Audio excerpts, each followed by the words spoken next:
নমস্কার, কেমন আছেন সবাই? আমি অঙ্কিতা তোমাদের সামনে একটা নতুন ভিডিও নিয়ে চলে এসেছি। আজকে শুক্রবার, আমরা সবাই মিলে বিকেলের নাস্তায় বানালাম আলু কাবলি। চলো চলো তোমাদের সাথে কিভাবে কি করলাম শেয়ার করে নিই। প্রথমে আমরা বয়েল করা আলুগুলোকে ছোট ছোট করে কেটে নেব, আর একদিকে শসাগুলোকে ছোট ছোট করে কেটে নেব। আলু কাবলির জন্য সমস্ত সামগ্রী রেডি করেছি, যেমন শসা কুচি, পেঁয়াজ কুচি আর লঙ্কা কুচি। এরপরে আমরা একে একে সব মিশিয়ে নেব। এখানে সিদ্ধ করা আলুতে সিদ্ধ করা ছোলা মিশিয়ে নিলাম। এরপরে দিয়ে দিয়েছি শসা কুচি, পেঁয়াজের কুচি আর কিছু পরিমাণ লঙ্কার কুচি। দেব ঝুরি, দেব লেচ। সবগুলোকে একসঙ্গে ভালো করে মিক্স করে নেব।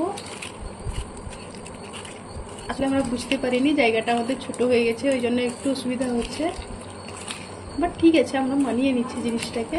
ভালোভাবে একটু মিক্স করে নিয়ে এখন দিয়ে দিলাম চাট মশলা।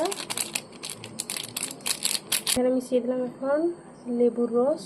এই যে মাস্টার শেফকে আরেকবার দেখি, আসলে পুরোটাই ইনি করেছেন, আমি শুধু ভিডিও করার জন্যই ছিলাম এখানে। তো চলো আজকের মতো এই পর্যন্ত। ভিডিওটা কেমন লাগলো কমেন্টে জানাবেন, ভালো লাগলে লাইক শেয়ার করে পাশে থাকবেন। দেখা হচ্ছে পরবর্তী ভিডিওতে।